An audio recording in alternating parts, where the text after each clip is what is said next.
सो hi guys, good morning. कैसे हैं आप लोग? उम्मीद करते हैं कि आप लोग बढ़िया होंगे। तो आज हम बात करने वाले हैं बॉलीवुड के किंग खान शाहरुख खान पठान ट्रेलर के बारे में, जो कि मस्ट अपडेटेड फिल्म पठान का ट्रेलर आखिरकार रिलीज हो गया है। फिल्म अपने गाने बेशर्म रंग की वजह से विवादों में है, लेकिन इस बीच फैंस को फिल्म का ट्रेलर भी बेसब्री से इंतजार था। पठान का ट्रेलर आते ही ट्विटर पर तहलका मचा दिया। ट्रेलर में किंग खान की एक्टिंग देखकर फैंस ने एक्टर की जमकर तारीफ कर रहे हैं। इस फिल्म को लेकर सिनेमा जगत में जुड़े कलाकारों के बीच भी अच्छी खासी एक्साइटमेंट बनी है। सोशल मीडिया पर कई कलाकारों ने पठान के ट्रेलर पर अपना रिएक्शन दिया है, जो फैंस के साथ साथ कलाकारों को भी शाहरुख खान का ये अंदाज पसंद आया है।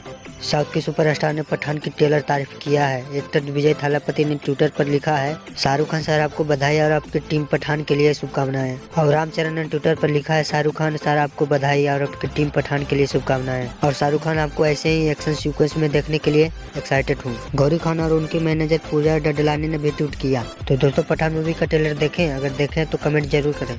धन्यवाद।